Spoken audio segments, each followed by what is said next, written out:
Hello friends, welcome to Gyansheel education. तो दोस्तों, कल मैंने एक वीडियो अपलोड किया था जिसमें मैंने आपको बताया था कि अगर आपका स्कोर नहीं बढ़ रहा है मॉक टेस्ट में, तो कैसे स्कोर को आप इम्प्रूव कर सकते हो, कैसे ग्रेजुअली अपने स्कोर को आप 180 प्लस तक ले जा सकते हो जब आपकी एग्ज़ाम आएगी और कॉन्फिडेंटली आप एग्ज़ाम में जाओगे और आप अच्छा स्कोर करके आओगे। तो वो वीडियो काफ़ी आप लोगों ने पसंद किया, काफ़ी अच्छे कमेंट्स आप लोगों के थे, तो मुझे बहुत अच्छा लगा। और कहीं न कहीं ये बहुत ही रिलैक्सिंग और कहीं न कहीं बहुत ही संतोषजनक लगता है जब हमारी जो मेहनत है वो आप लोगों के काम आ रही है। जो भी मैं बताता हूँ, जो भी ये इम्पोर्टेंट चीज़ें हैं जो मैंने एक्सपीरियंस किया है, मैंने कई बच्चों को देखा है काम करते हुए। तो ये सालों साल का जो एक्सपीरियंस है जब मैं शेयर आपको करता हूँ और आपके लिए वो फ्रूटफुल है, आपको हेल्प कर रहा है, तो मुझे बड़ा अच्छा लगता है। तो आपके जो भी कॉम्प्लीमेंट्स आते हैं, जो भी आपके अप्रिसिएशन है, वो उसके लिए बहुत बहुत धन्यवाद आप लोगों को। और उसी कमेंट्स में आप लोग क्वेश्चन भी करते हो। एक चीज़ मैं आपसे प्लीज़ रिक्वेस्ट करूंगा कि जब भी आप कोई वीडियो मेरा देखते हो ना, तो कुछ भी आपके मन में डाउट है, आप ठीक है, आप अप्रिशिएट करते हो, वो तो मेरी ताकत है ही। अगर आपको खराब लगता तो वो भी लिखो, अच्छा लगता तो वो भी लिखो। बट इसके अलावा भी, जैसे आपको क्या प्रॉब्लम आ रही है, आपको पढ़ाई में क्या इशू आ रहा है, कोई भी दिक्कत आपको है, जरूर लिखा करो कमेंट बॉक्स में। क्योंकि अगर आप लिखोगे ना, तभी मुझे पता चलेगा कि एक्चुअली मुझे अब किस डायरेक्शन में काम करना है, मैं आपकी कैसे हेल्प कर सकता हूँ। ठीक है, तो ज़रूर लिखा करो। और जब भी मैं वीडियो अपलोड करता हूँ ना, तो उसके 15-20 मिनट से आधा घंटा कम से कम मैं कमेंट्स का जवाब देता हूँ। तो अगर आप कोई क्वेश्चन पूछना चाहते हो तो वहाँ पर आप डिटेल फॉर्म में क्वेश्चन लिख सकते हो। जो भी इशू आ रहा है आपको, जो भी प्रॉब्लम आ रही है पढ़ाई को लेकर के, या कोई भी इशू, कोई किसी भी प्रकार का कोई प्रॉब्लम है आपके करियर से संबंधित, तो आप वहाँ पे डिटेल्ड तरीके से क्वेश्चन लिख सकते हो अपना। मैं रिप्लाई करूँगा। लगभग आधा घंटा में बैठता हूँ, आपके कमेंट्स पढ़ता हूँ। और एनीवेज अगर टाइम निकल भी जाता तो भी आप ज़रूर कमेंट्स में लिखा करो। मैं सारे कमेंट्स पढ़ता हूँ अपने चैनल पे और सबका रिप्लाई करने की कोशिश करता हूँ। ठीक है, तो अब बात करते हैं, ये वीडियो है, कल ही एक कमेंट में कई स्टूडेंट्स ने ये बोला है कि वोकैबुलरी इंप्रूव कैसे करें, क्योंकि वोकैबुलरी बहुत इंपॉर्टेंट पार्ट है और इसको आप किसी भी हालत में इग्नोर नहीं कर सकते। आप अगर आपके वेटेज देखेंगे, मैंने पिछले 5 साल का एवरेज वेटेज निकाला है। जब से एसएससी की एग्जाम्स ऑनलाइन हुई है, 2016 से लेकर के 2020 तक के टीयर 2 में एसएससी सीजीएल में जितने भी पेपर्स हुए हैं, सबका एवरेज वेटेज यहाँ पर है। और आप देख सकते हो कि जो वोकैबुलरी वाला पार्ट है उसमें 29 क्वेश्चंस एवरेज हर साल आ रहे हैं। यानी कि ये पूरे पेपर का मतलब कि 200 क्वेश्चंस में से अगर 29 क्वेश्चंस आ रहे हैं, दैट मीन्स ये पूरे पेपर का 15%, 15% है। और अगर आप बात करें टीयर 1 में, तो वहाँ पर भी लगभग 4 क्वेश्चन, 3 क्वेश्चन आते हैं, मतलब वहाँ पर भी 15% वेटेज है। तो इसको आप फ्रेंड्स इग्नोर नहीं कर सकते। और मैं आपको जेन्युइनली बता रहा हूँ, मैं इतने साल से देख रहा हूँ, मेजोरिटी स्टूडेंट्स जो होते हैं ना, जो इस पर्टिकुलर टॉपिक में मतलब वोकैबुलरी वाले हिस्से में स्कोर नहीं कर पाते, इस वजह से इनका ओवरऑल स्कोर खराब होता है। जबकि इसको स्कोर करना सबसे आसान है। अगर आपके पास में अच्छी स्ट्रैटेजी हो, आपके पास में एक प्रॉपर डायरेक्शन में एक तरीका होना इसको तैयार करने का, तो आप डेफिनेटली इसमें पूरा स्कोर करोगे। एक नंबर भी आपका नहीं कटेगा, मैं दावे से कह सकता हूँ। बस आप, जो मैं आपको बताने वाला हूँ, आप केवल उसी चीज़ को फॉलो करना है, इसके अलावा आपको कुछ भी फॉलो नहीं करना है। मैं देखता हूँ कई सारे स्टूडेंट्स क्या करते हैं, एक कॉपी बना लेते हैं और कॉपी के अंदर लिस्ट बनाते हैं, बहुत सारे वर्ड्स लिख रहे हैं, उसके मीनिंग्स लिख रहे हैं। आपको ये काम तुरंत बंद कर देना है। ऐसी गलती बिल्कुल नहीं करना है कि कोई आप कॉपी बना रहे हो, कॉपी के अंदर आप वर्ड्स लिख रहे हो और उसके मीनिंग्स लिख रहे हो। उसका रीज़न क्या है मैं आपको अभी बताता हूँ। जो मैं आपको सेंटेंस दे रहा हूँ, इसको पहले आप पढ़ो और आप इसका मतलब सोच के देखो। जैसे एक सेंटेंस यहाँ पर है, government will contract with TCS to conduct SSC exams. तो इस सेंटेंस का मतलब क्या हुआ कि गवर्नमेंट टीसीएस के साथ में अनुबंध करेगी एसएससी एग्जाम्स कंडक्ट कराने के लिए। तो यहाँ पर जो वर्ड कॉन्ट्रैक्ट है, इसका मतलब क्या है, अनुबंध। अब वहीं अगर आप देखोगे, एक सेंटेंस है, glass contracts as it cools. मतलब जैसे ही ग्लास ठंडा होता है वो सिकुड़ जाता है। तो कॉन्ट्रैक्ट का मतलब यहाँ पर सिकुड़ना भी है। अब एक और सेंटेंस देखते हैं, I will address this issue after reading the letter. इसका मतलब क्या हुआ, मैं इस इशू को लेटर पढ़ने के बाद संबोधित करूंगा। वहीं एक और सेंटेंस है, teacher knows students home address.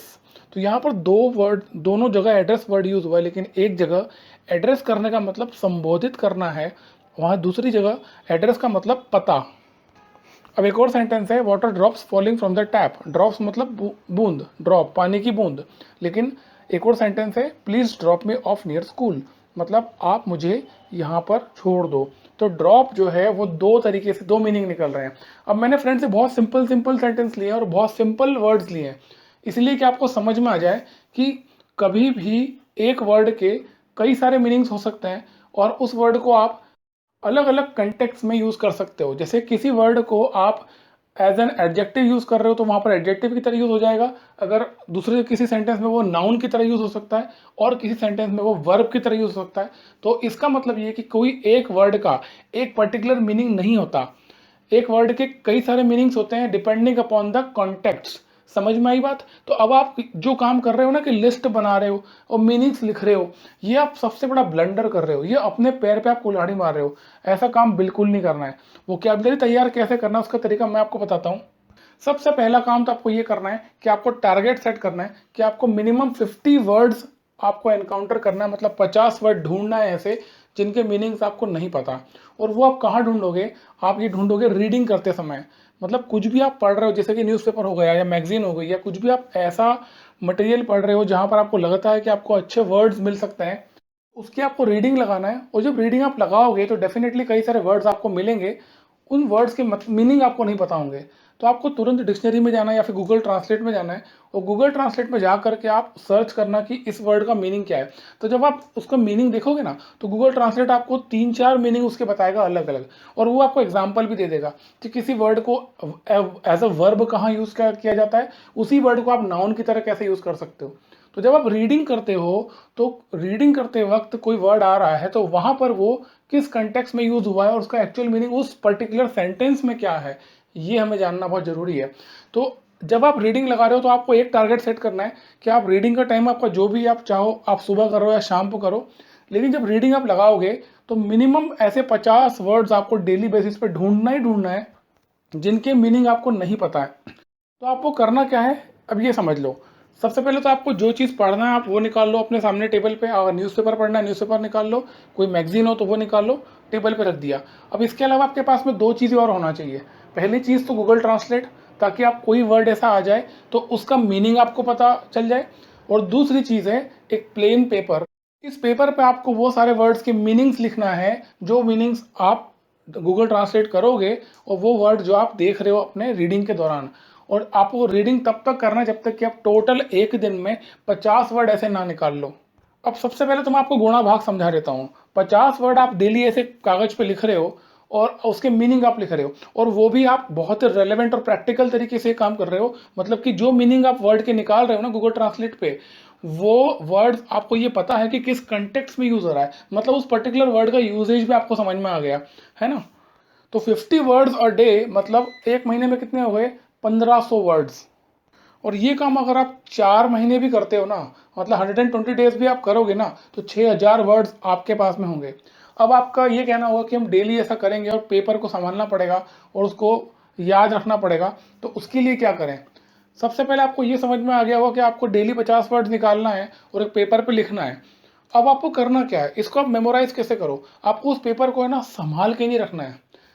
अब क्या करना है, जैसे आप मान लीजिए आपने आज एक रीडिंग लगा ली, एक रीडिंग आपने आज लगाई, आपने 50 वर्ड ढूंढ लिए, उसके मीनिंग आपने लिख लिए। मीनिंग लिख करके आपने उसको देख लिया कि हाँ इस वर्ड का ये मीनिंग है और इस कंटेक्स्ट में यूज हो रहा है। अब अगले दिन जब आप रीडिंग लगाने जाओगे ना, तो सेम पैसेजेस सेम चीज़ें वापस से आप देखो और एक जल्दी जल्दी से एक रीडिंग लगा लो। उससे क्या होगा, जो आपने कल के दिन मतलब बीते हुए दिन में जो रीडिंग लगाई थी और जिन वर्ड्स की मीनिंग आपको नहीं पता थे और आपने गूगल ट्रांसलेट से उन वर्ड्स को मीनिंग निकाल के लिखा था, वो आपको रिकॉल हो जाएंगे वापस से। अगर आज के दिन मान लो आप नया कुछ पढ़ रहे हो, उस पढ़ने के दौरान में जो कल के 50 वर्ड्स में से कोई वर्ड्स आया, तो आपको उसका मीनिंग पता होगा, और नए वर्ड्स आपको 50 और लिखना है आज के दिन। तो ठीक है, तो आपको क्या करना है, डेली ऐसे 50 करना है, और जो आपने आज पढ़ा है उसको आने वाले 2-3 दिन तक रिवाइज कर लेना है। मतलब जो मान लीजिए आज पहला दिन है, आपने एक रीडिंग लगाई है और 50 वर्ड्स आपने लिख लिए, तो जिस न्यूज़पेपर से आपने रीडिंग लगाई है और वहाँ पर आपने उन वर्ड्स को मार्क किया हुआ है, उसको आप रद्दी में नहीं फेंकेंगे, और ना ही जो उस पेपर को, प्लेन पेपर को जहाँ पे आप वर्ड्स के मीनिंग लिख रहे हैं उसको भी नहीं। इनको आपको कम से कम 3 दिन तक संभाल के रखना है। मतलब आज आपने रीडिंग लगाई, मीनिंग लिख लिए, समझ लिया, अब इसको आपको जब अगले दिन आप रीडिंग लगाओगे ना तो इसके पहले इसको रिवाइज कर लेना है। उसके बाद जब तीसरे दिन आप वापस से दूसरी नई रीडिंग लगाओगे, तब भी आपको पहले दिन वाली रिवाइज करना है।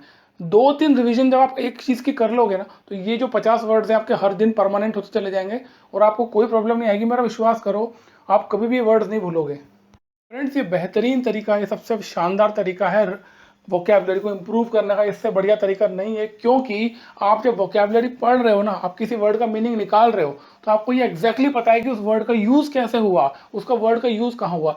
कोई भी वर्ड आइसोलेशन में हो सकता है, कई सारे वर्ड्स ऐसे होंगे जिनका एक ही मीनिंग होता है, लेकिन हमारी प्रॉब्लम वो हो सकती है कि जिस वर्ड के डबल डबल मीनिंग या तीन तीन मीनिंग निकल रहे हैं। तो हमें सबसे अच्छा तरीका वही है कि रीडिंग करते करते ये काम करना है। मतलब रीडिंग भी हो रही है, हमारी कॉम्प्रिहेंशन एबिलिटी भी इंप्रूव हो रही है, कहीं ना कहीं हमारी कॉन्सेंट्रेशन पावर भी बढ़ रही है, हमारी लैंग्वेज के कमांड भी बढ़ रही है, और साथ साथ हमारी वोकैबुलरी भी इंप्रूव हो रही है।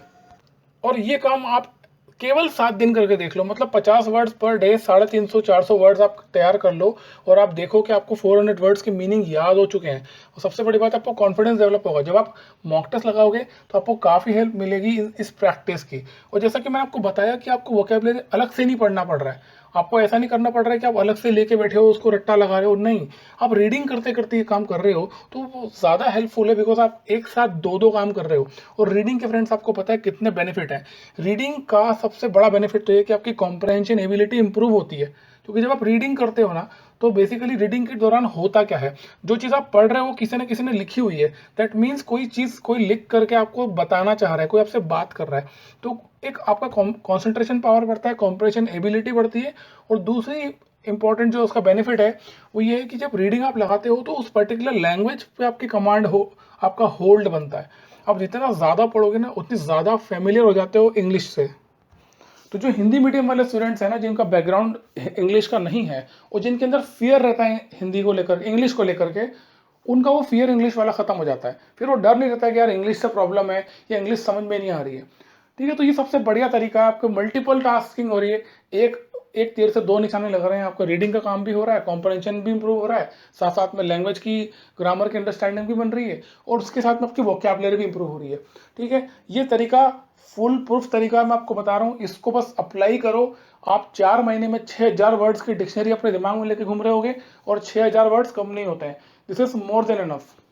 और इसका जो इफेक्ट है ना, आपको तो 10, 12, 15 दिन में देखना शुरू हो जाएगा, क्योंकि 10 दिन मतलब 500 वर्ड आपके दिमाग में होंगे। तो जब आप रीडिंग लगाओगे तो कई सारे वर्ड्स तो आपके सामने ऑटोमेटिकली आना शुरू हो जाएंगे। तो ये बेस्ट तरीका है वोकैबुलरी इंप्रूव करने का, और मैं आपसे यही कहूँगा कि इसको आप इग्नोर मत करो। वोकैबुलरी बहुत बहुत इंपॉर्टेंट है, और ये एक ऐसा फैक्टर है, एक ऐसा एरिया है जो कई बच्चों के नंबर काटता है। मतलब बच्चे नहीं तैयार कर पाते हैं टाइम से, और कहीं ना कहीं वो फिर एग्जाम में स्कोर नहीं कर पाते, ओवरऑल आपका स्कोर नीचे आ जाता है। तो छोड़ना नहीं है, 15% बड़ा वेटेज है वोकैबुलरी का, और हमको इस पर काम करना है। तो उम्मीद करता हूँ ये वीडियो आपको हेल्पफुल लगा होगा। इसके अलावा कुछ भी आपको क्वेरी है, डाउट है, तो कमेंट बॉक्स में ज़रूर लिखो, वीडियो को लाइक कर दो। थैंक यू सो मच, जय हिंद।